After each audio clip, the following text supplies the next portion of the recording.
अंबरनाथ तालुक्यातील कासगाव ग्रामपंचायत हद्दीतील कासगाववाडी जिल्हा परिषद शाळेची दयनीय अवस्था असून पंचायत समिती अंबरनाथ व जिल्हा परिषद ठाणे शिक्षण विभागाचे याकडे दुर्लक्ष असल्याचे दिसत आहे। जिल्हा परिषद शाळा कासगाववाडी येथील शाळेमध्ये विद्यार्थ्यांसाठी स्वच्छतागृह बांधण्यात आलेले आहेत, परंतु त्यांना व्यवस्थित दरवाजे व खिडक्या नसल्याने स्वच्छतागृह वापरणे अयोग्य आहे। त्याचबरोबर शाळेतील कासगाव ग्रामपंचायतकडून पाण्याची लाईन बंद करण्यात आली असल्याने पाण्याची व्यवस्था नाही। शाळा ही कमकुवत झाली असून शाळेची भयावह अवस्था आहे। शिक्षण विभागाचे अधिकारी या शाळेकडे फिरकूनही पाहत नसल्याने शाळेची अवस्था दयनीय होत चालली आहे।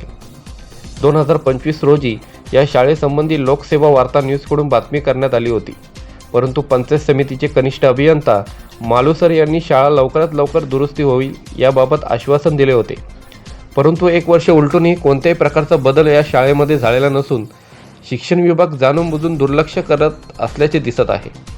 सदरील शाळेत शिवसेना उपतालुका प्रमुख देवीदास मसने यांनी अचानक भेट दिली असता हा प्रकार उघडकीस आला आहे। प्रतिनिधी विश्वदीप गायकवाड, लोकसेवा वार्ता, कासगाववाडी।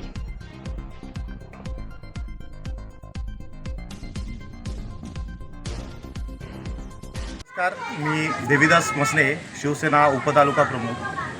आज मी कासगाव ग्रामपंचायत हद्दीतील कासगाववाडी या जिल्हा परिषदेच्या शाळेमध्ये भेट देण्यासाठी आलो आहे आणि इथली परिस्थिती पाहिली असता असं जाणवलं की येथे महिला शिक्षिका आहेत आणि महिला शिक्षिका असून इथे टॉयलेट आणि बाथरूमची सोय नाही आहे।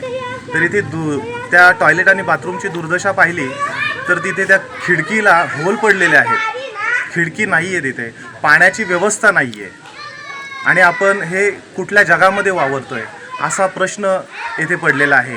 पाण्याचे कनेक्शन इथे दिलेले असून ते पाण्याचे कनेक्शन बंद केलेले आहेत, लाईन कट केलेली आहे।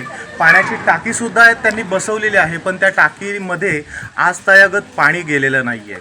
तर ही अशी भयावह परिस्थिती आहे। तर ह्याला जबाबदार कोण? आपण जग कुठल्या दिशेनं वाटचाल करते आणि आपण अजूनही या आदिवासी बांधवांच्या ज्या वस्तीमध्ये ही अवस्था आपण पाहतोय।